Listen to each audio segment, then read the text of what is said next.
我講2025年 Paper 2 MC 嘅第34條，咁呢一條呢係有啲爭議嘅，佢條題目出嘅時候有少少問題，咁我睇咗條題目先啦。喺一個相同嘅長方形坐標度 XY 坐標啦，咁就有個 log 圖，有個 index 圖，即係 exponential 嘅圖，咁兩個 base 都係 A， 咁佢就話呢 cut 到，即係話呢兩個圖呢係會有相交，響 X 軸一點係 P， 一點係 Q， 咁呢個分別呢就要分次序嘅，兩個圖嘅相交呢就喺 P 度，而響 X 軸嘅相交呢就響 Q 度，咁樣嘅。好啦 ，A 呢就係正數，咁呢個冇用嘅，因為通常 index 同 log 呢，你嗰個 base 位呢都希望係正數，尤其是 log 個 base 位唔可以負數嘅。咁個 origin 係 O 咁啲冇乜特別啊，就試下1、2、3啱唔啱？咁我哋學圖嘅時候呢 index 圖我哋考慮過兩種圖，咁兩種圖 basic 呢你自己好清楚嘅。嗱，第一種呢就係個 A 細過1嘅時候，咁細過1嘅時候個圖呢就會係向下嘅，即係 decreasing 咁樣畫嘅。咁如果大過1呢個圖係向上嘅，咁你先考慮細過1先啊，細過1，咁個圖就向下啦。咁所以個圖係咁樣。咁而 log 個圖嗱，呢個 index 圖嚟嘅，呢一個向下黑色嗰條。咁個 index 圖咧，其實就係佢一個 y 等於 x 嗰條線嘅一個反射。咁所以我哋畫翻 y 同 x 反射就係呢條啦，虛線呢一條。咁佢就會有相交嘅。咁我哋睇啲書嘅圖咧，大約就係咁樣嘅。呢度一個向呢度，第二個就咁樣。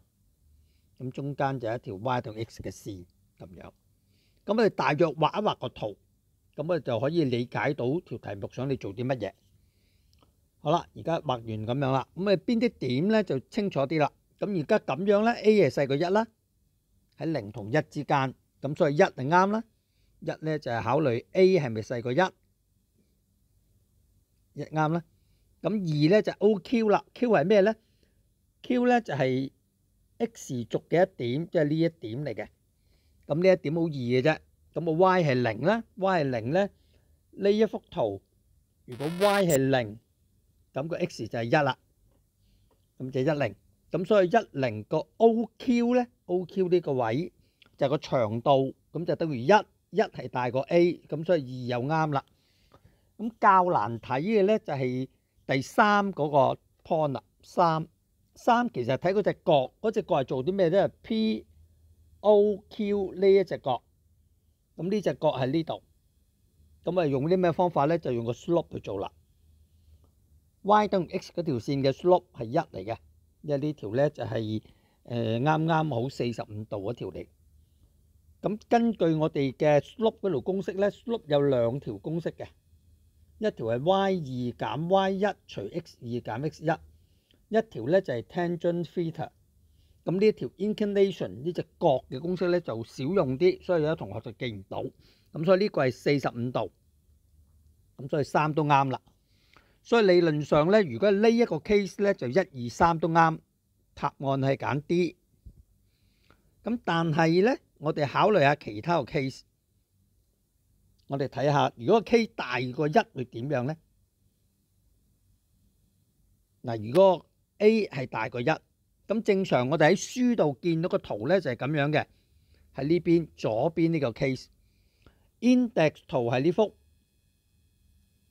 ，log 圖係呢幅。尤其是好多時咧書畫嘅時候咧個 A 攞2嘅，呢個就攞2嘅，咁大過1嘅時候就咁樣啦。咁你發現咧係冇相交嘅。我哋成日見到個圖都係左邊呢一個圖，咁如果呢個冇相交咧，即係唔啱題目啦，咁所以呢個唔使考慮。但係咧，其實我哋好多教科書咧係冇話到佢冇相交嘅，佢只係話強調 log 圖同埋 index 圖係響 y 等於 x 嗰條線做一個鏡面反射。咁但係原來喺 case 2咧，當我哋啲 A 咧特別啲，其實可以有相交，或者咧係啱啱掂到一點，即係咁樣 tangent 都得嘅。總之佢有點咧，有個交點嘅。咁無論點個交點喺呢度咧，都係喺條線度嘅，所以隻角咧都係45度。咁所以由 case 2呢個情況有可能出現，咁所以咧就未必係頭先嗰情況3個都啱啦。佢有可能1同2係唔啱嘅，呢兩個都唔啱。所以呢條題目咧出嘅時候有少少問題。咁但係咧你要揀，因為通常喺做 MC 度咧，佢冇話你要揀咗個正確答案，佢係話你要揀一個4個 option 之內最適合嘅答案。所以你無論點你都係要揀翻 D 嘅。咁所以呢條題目咧，我相信咧佢係有少少諗漏咗啲嘢。咁但係咧你個答案都係揀 D。咁所以最後我相信呢條題目係唔會 cancel 嘅。咁就係照去啦。咁所以我哋學圖形嘅時候咧，有時候學嘅時候唔係太深入，尤其是香港，我哋冇計數機咧係畫到個圖嘅。咁所以咧就睇本書畫咗，咁印象入咗腦就係咁啦。咁所以呢度咧就今年嘅圖2025年嘅 MC 題目咧係好深，咁啊大家留意下學嘅時候咧，我哋學 Maths 咧就主要係細微啲，學深入啲。咁當然我哋未必有咁多時間嘅，咁所以咧就暫時咧就應付咗先。咁啊記住，當你有錯唔緊要，翻轉頭再睇下究竟我哋學嘅時候有邊啲嘢漏咗。